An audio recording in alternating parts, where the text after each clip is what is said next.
دنیا میں پاکستان ذلیل ہو رہا ہے. جو بلاول بھٹو ہندوستان گیا ہے، جس طرح کا وہاں رویہ ہندوستان کے فورن منسٹر کا تھا، یہ ہم سب کے لیے شرمندگی کا باعث ہے.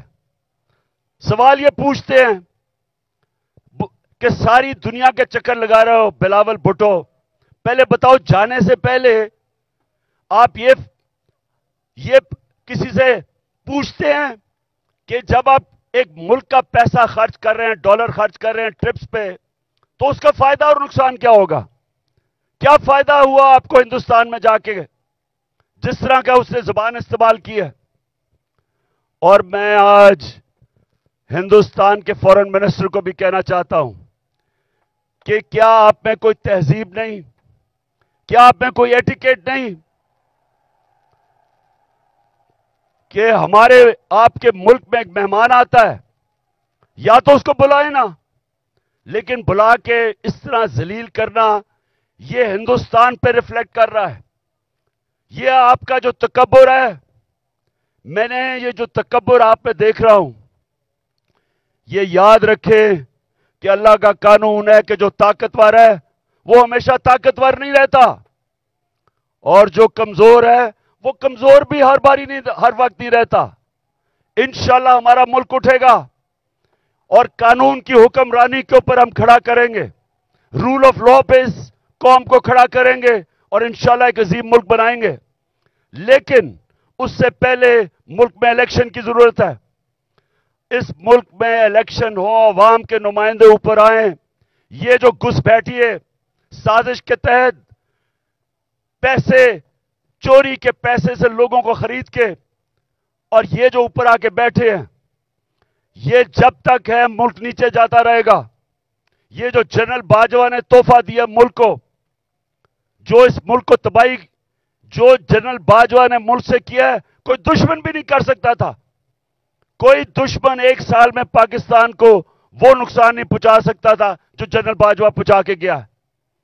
اور یہ جو شہباز شریف ہے، میں سے سوال پوچھتا ہوں کہ تم برطانیہ کیا کر رہے ہو؟ تم جو برطانیہ چلے گئے ہو، آپ کے پاس ٹائم اتنا زیادہ ہے؟ کیا آپ کو پتا نہیں کہ یہاں 2 دن پہلے 6 ہمارے فوجی شہید ہوئے؟ 7 پارا چنار میں ٹیچر کو انہوں نے گولیاں ماری. مہنگائی تاریخی ہے. ان حالات کے اندر تم کیسے ملک چھوڑ کے وہاں چلے گئے؟ کیونکہ پیسہ تمہارا باہر پڑا ہے، بھائی تمہارا مفرور باہر بیٹھا ہوا ہے، بزنسز آپ کی باہر ہیں، بچے آپ کے باہر ہیں، آپ کی بزنسز، بچے، آپ کے علاج، سب کچھ ملک سے باہر ہے. تو ملک صرف پیسہ بنانے کے لیے آتے ہیں. اس لیے میں سارے پاکستانیوں کو آج کہہ رہا ہوں کہ دیکھیں، اب جو آج پاکستان میں حالات ہیں، یہ سمجھ جائیں کہ قوم کا وقت آ گیا ہے کہ باہر نکلنے کا. میں نکل رہا ہوں، جان کو خطرہ ہے. 2 دفعہ میرے اوپر قاتلانہ حملے مارنے کی کوشش کی گئی.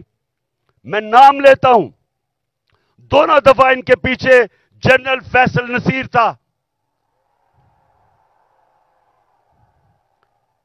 مجھے بھی اس نے مارنے کی کوشش کی، اور یہ پیچھے تھا جو تشدد ہوا اعظم سواتی پہ، اس کے پیچھے بھی یہی تھا. ارشد شریف کے قتل کے پیچھے بھی یہی تھا. اور مجھے نہیں سمجھ آ رہی کہ ایک بلاول بھٹو کے کہنے پہ جنرل باجوہ نے کراچی کے اندر ایک سیکٹر انچارج ISI کا تبدیل کر دیا. ہم یہاں 1 سال 8 مہینے سے اس آدمی کا ظلم سہ رہے ہیں. کیوں نہیں اوپر خبر جا رہی کہ جناب یہ ملک کو نقصان پہنچ رہا ہے، یہ جو حرکتیں کر رہا ہے، یہ کوئی آدمی نہیں کر سکتا جو اس ملک سے پیار کرتا ہے. ہمیں ایسے کیا جا رہا ہے جس طرح ہم کوئی دشمن ہے. تو میں آج کہہ رہا ہوں کہ یہ آگے کچھ ہوا،